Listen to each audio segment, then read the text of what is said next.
Dear learners, welcome back to Management Accounting course. I am Listener Juice, and in this video I am going to talk about Management Accounting, its meaning, definition, objectives, functions and limitations. First we will see what is Management Accounting. From the word itself, it is understood this is an accounting for management. So in common parlance, management accounting refers to a system of accounting which assists management by providing necessary information which help them in carrying out its functions more efficiently or effectively. The management accounting is also known as management oriented accounting or accounting for management. Moving to the definitions part, according to Robert N. Anthony, management accounting is concerned with accounting information that is useful to management. This is another definition given by J. Batty. You can go through that.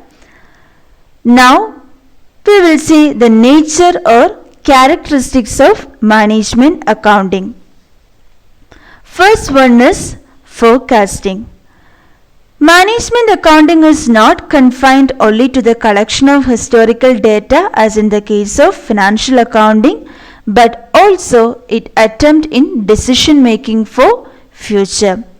Second one is it supply information to the management for decision making. And please make a note that management accounting provides only information and not decisions. Clear? Then moving to the third one, that is it helps in increase efficiency. Then fourth one is it uses various techniques and concept for making accounting data more useful.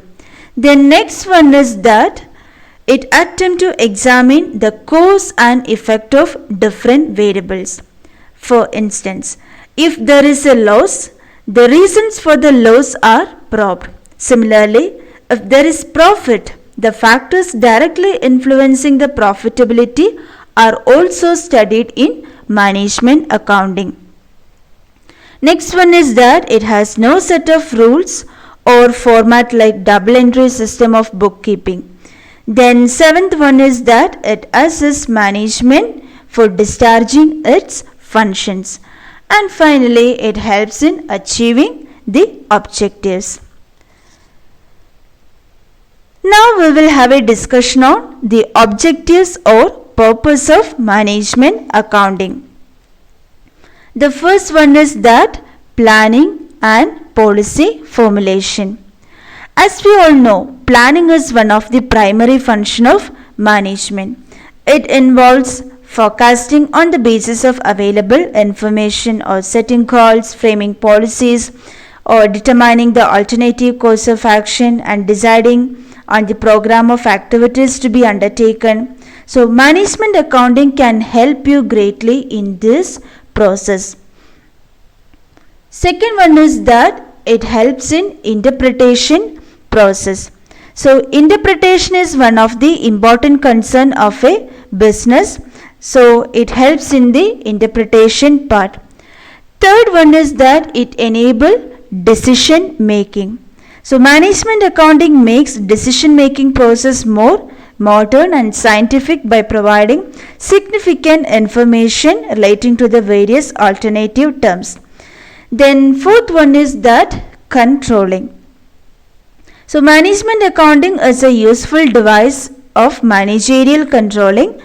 So, management accounting devices like standard costing, budgetary control are helpful in this controlling performance. So, here the actual performance or actual result is compared with the predetermined objectives or predetermined target. The next one is that reporting. One of the primary objectives of management accounting is to keep management fully informed about the latest position of the concern. So, the management accounting assists in reporting of this latest information or latest financial position of the concern. Next one is that it helps in, or it acts as a motivational device.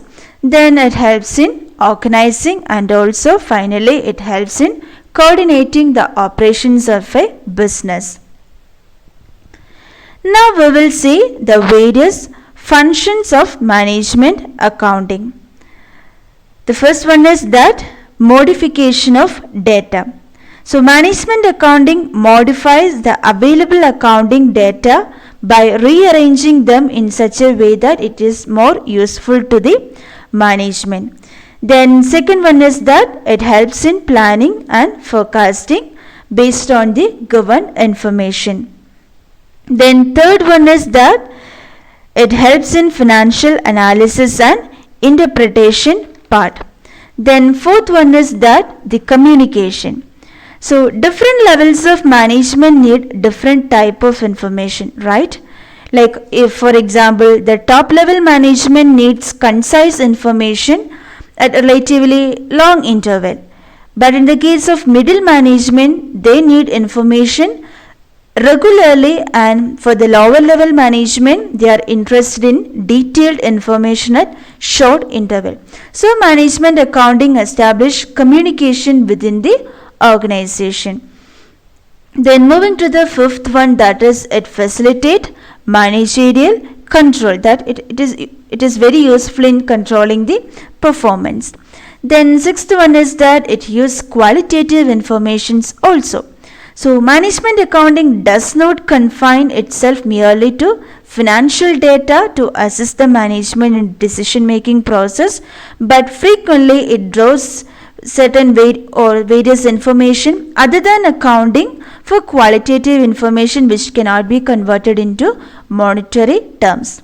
Then it helps in decision making, and finally it helps in coordinating the activities or managerial activity. So these are some of the functions of management accounting. And we are moving to the last part, that is limitations of management accounting. The first one is that the limitation of basic record. So management accounting derives its information from where? It uses the information, or it obtains information from the financial accounting and cost accounting or other records. So the correctness of management accounting depends upon what? The correctness of these records like financial accounting, cost accounting and other records. So this is one of the limitation of management accounting. Second one is that persistent effort. So the conclusions and decisions drawn by management accountant are not going to execute immediately or automatically. So they require a continuous and coordinated effort of each management level to execute these decisions. Then third one is that management accounting is only a tool, or it is not an alternative or substitute for management. Then fourth one is that costly installation. Then fifth one is there is a chance of personal bias. How? See, one of the objective of management accounting is the interpretation of result, financial analysis and interpretation of the result. So interpretation of financial information depends upon the capacity of the interpreter as one who make a personal judgment. So personal prejudice and bias affect the objectivity of the decision. Sometimes there might be a possibility of subjectivity or personal bias or prejudice. All these things can act as a limitation of management accounting. Then sixth one is the resistance. So the management accounting involves basic change in the organizational setup. So there might be a chance from the workers to resist for or they are not ready to or willing to to adopt a new system. So that kind of resistance can be possible. Then seventh one is that it is not an alternation to the or alternative to administration. It acts as a tool for the management that facilitate decision making. And the last one is it provides only data, not the decision. So these are some of the limitations of management accounting. Thank you.